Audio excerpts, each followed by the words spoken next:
Alright. Hi everyone, I'm Dr. Shailazz back here again in the channel. I have my good friend, she's an intern here, and I'd like to welcome you guys, Dr. Sherry. Welcome to our channel. Thank you, Pandey, for having me. I think this is a really interesting story. She is from Malaysia. Before we start, I would like to hear about you. My name is Sherry, and I am a medical graduate from Malaysia. And I did my training in Malaysia, and now I am doing my residency. I'm a first year intern in United States. I know that most of the Malaysian IMGs do not pursue USMLE career, rather than, I think there are other careers as well. Some people stay in Malaysia itself. How is it there? You are right. A lot of Malaysian end up going either UK or Australia, purely because their pathway is very similar to Malaysian healthcare system, and the journey is shorter and much more less expensive. So a lot of people are more familiar with the pathway there. Hence, a lot of Malaysian end up going to UK and Australia. That's good. But why did you choose to come to US then? That's a good question. For me, coming to US was both personal and professional. Professionally, I wanted to challenge myself and look for opportunity to grow as a physician. And for me, I wanted to experience how it is like working in the United States, so I can grow professionally. And personally, it was my dad's dream to come to United States. Unfortunately, he could not, so it was more like I was kind of following his dream and living his dream. So yeah, that's what made me come here. Well, I think your father must be proud of you already, even before you graduate, right? Thank you. Yes. Yeah. Having said that, I know like you said, when you try to go on a path where very few people have walked through, what were your difficulties during this journey? So that is a good question. For me, I think not having any senior or any mentor to guide me through this journey, so it was something I had to figure out on my own. It is also a pretty long journey and expensive one as well. So financially, it was a bit of a burden, and it also can be very isolating, not having any guidance. That was, I think, the difficulty I faced. I agree. I think for most of IMGs, it's kind of same problem regarding the finances. That's kind of expensive journey, and you invest so much of finances, so much of time, so much of emotion. It's tiresome, but I think it's worth it at the end. Yeah, for sure, yes. Right. So we would love to know about your USMLE journey. How was it? When did you start? So I started about, you can say 2.5 years ago. I came to Houston for family. My spouse was based in Houston, and that was the best time for me to pursue my dreams. So I started to look into the steps and the process of the step, how to sign up for it.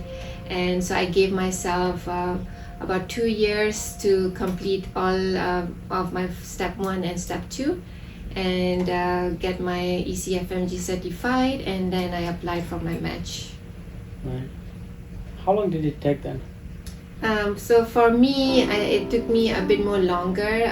There were a couple of reasons. Because I had my clinical gap. I did not practice medicine for almost 4 years, you can say, when I was sitting for my steps. And also I did not have any clinical research. So I know it can look bad on papers. So I wanted to make sure that my knowledge is strong and my clinical skills, I can brush up my clinical skills during that period. So I took longer than most fresh graduate candidate will take to prepare, because I also graduated more than 5 years from when I graduated. So my basic science also needed a lot of brush up. So I gave myself a longer time than a fresh graduate would, because I wanted to get it right on the first time. And it's actually depend. I think it's not a race. It's a marathon. So just make sure you are prepared for it and go for it. Right. That's a really interesting point, that most of the IMGs from outside, they tend to work initially, and that makes you look like you are an old graduate, and then you already feel like there is already a setback. And I think you are a good example, and you could be like motivation for so many people to start USMLE even if it is a little bit late, right? Yes, for sure. Don't let those negative factors affect you. Definitely it is possible if you put your mind to it.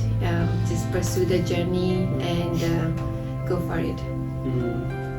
So what would be your suggestions for the any graduate, if let's say from Malaysia or outside, if they want to pursue USMLE?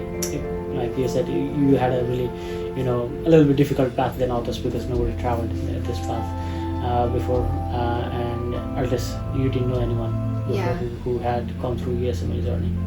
So I guess what I can say is basically start early, understand the pathway clearly, which pathway would suit you, and also make your foundation strong, your basic science foundation and clinical knowledge strong, to help you prepare for the exam and get it right on the first go.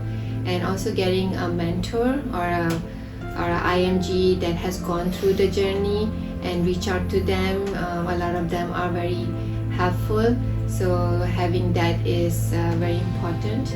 And also being prepared financially and emotionally, because it does require a lot of commitment. So I guess those are the advice I can give. Yeah, I agree. Even though the financial restraints are there, but then ultimately I think you'll get matched if you are truly interested and invested, and it won't be a big deal, I guess, in my opinion, if it is only about USMLEs or finances. So yeah, that's the thing I also agree on. I would love to know about your interview session. How was it? How did it go?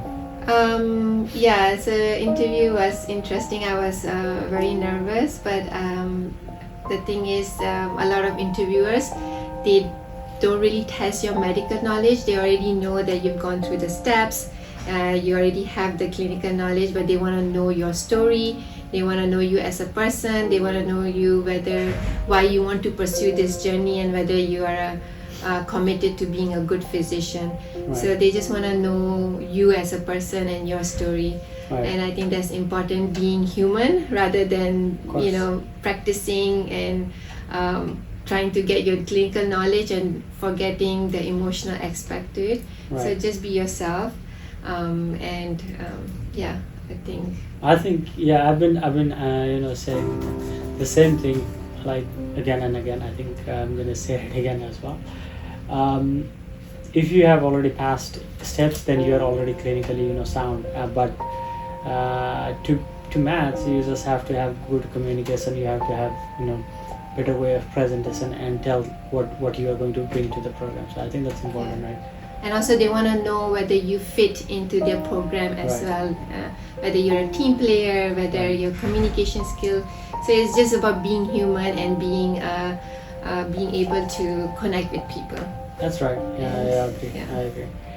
I think we talked a lot. I would at last would love to know about if you have any suggestions for overall in general. I know we talked about all of the things, but to summarize, what would be 3 suggestions for people who are watching us?